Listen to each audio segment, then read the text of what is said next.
Hi! Welcome and welcome back sa ating channel. So for this video, aking i-share sa inyo ang isang lending application na long-term guys. And malaki silang magbibigay ng loan limit. So before we go on guys, sa mga hindi pa nag-subscribe, sigurado yun nakasubscribe kayo. I-hit nyo ang bell button, select nyo ang all para ma-update ka sa upcoming videos and tutorials.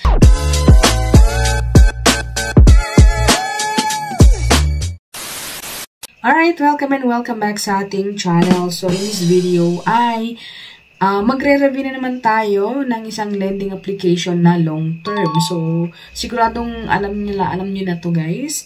Walang iba kundi si Charan. Ayan. So si Home Credit. Ayan. So sabi dito na trust na ni Marian Rivera. Ayan. And product loan get up to 60,000 pesos with 0% interest. With 1 minute ay ma-approve na tayo sa kanilang application and with 3% discount kung iyon po ang ating gagamitin. And so yun guys, pag open natin ng account or pag open natin ng Home Credit application is meron yung permission disclosure. Ayan, so I understand and I want to proceed lang po natin. So bubungad na sa atin yung kanilang parang dashboard or kung magkano yung ating pwedeng i-avail sa kanila. Ayan. So, here sabi dito, product loan up to 80,000 pesos. So, click natin yung apply now. Buy what you love with easy monthly installment. So, syempre, alam na natin yun guys na pwede tayo mag-install sa mga gadget natin, phone, and etc. Ayan, mga laptop, electronics, ayan. Click natin yung check if I'm qualified. So, by the way guys, pag nag-home credit na po tayo kasi sa mga gadget natin, pag bumibili tayo, is ito na lang din po ang ating, or yung ginagamit nila. So, kung gusto nyo guys, is download nyo yung application sa Google Play Store and check nyo kung ano bang available na pwede nilang or pwede nyong ma-avail na utangin sa kanila. So, yun po yung tinatawag nilang pre-approve. So, better nang i-check natin dito bago tayo pumunta dun, di ba guys? Ayan. So, check if I'm qualified. So, when you click that one guys, ay dito na. So, mag-ask na sila ng phone number. So, si Home Credit guys, kung once na yung number po natin is naka-register na is matidetect talaga agad-agad. So, number po natin and then click natin yung I agree the term, the registration consent, and yung marketing consent. Ayan. So, magpo-push through na. And then, syempre is yung OTP. Ayan. And after which guys, mag-create tayo ng PIN. And then, yung permission disclosure sa ating camera location, calendar, ganyan. So, kailangan ng calendar guys kasi dito nila nire-remind or nag-alarm yung cellphone natin once na due date natin, ganun. So, I understand and I want to proceed.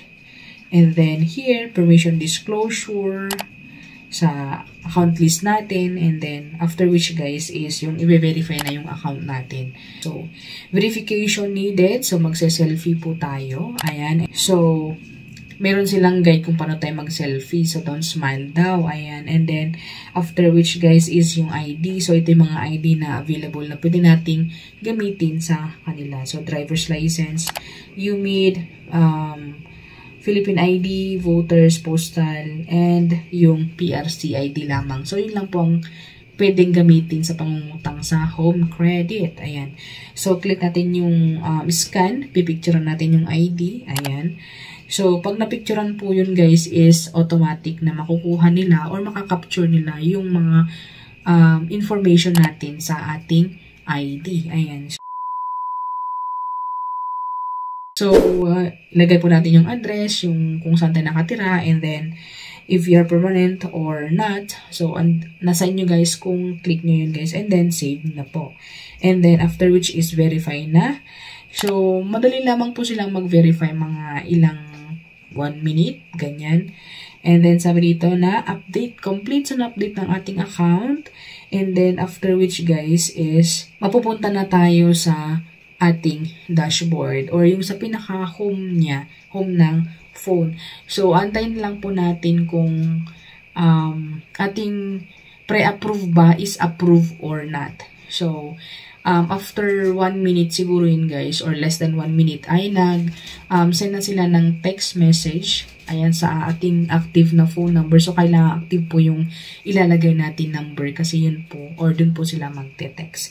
Ayan. Sabi dun guys na you're already pre-approved. Ayan. So, once na pre-approve ka guys is makikita dito or magsisend or magbibigay sila ng QR code na ipapakita mo sa selected na merchant na available ang home credit. Ayan.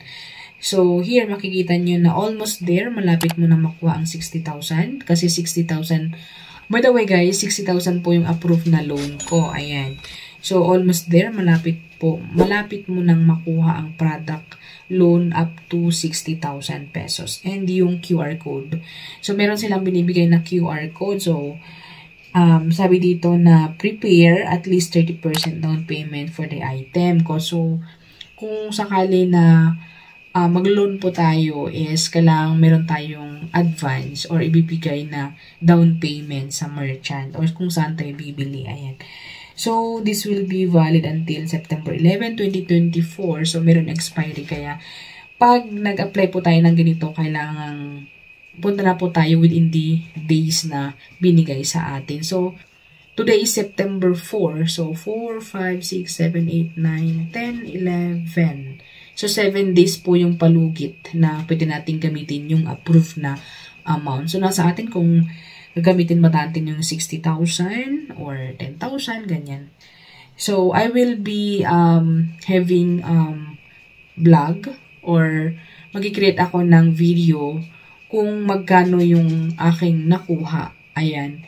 And so, ayun siya guys. So, here, sabi dito, loan application status, applying for pre-approve, visit partner store, sign loan agreement, and then claim item. So, ganun lang po kadali guys na gamitin si home credit. Ayan. So, kung gusto nyo mag-home credit, ay andyan na po yung step. Binigay ko na yung step by step sa application kasi nga, yun din po ang gagawin po pag pumupunta tayo sa mga stores. So, thank you for watching guys. And yun na nga, approve po tayo ng 60,000 pesos.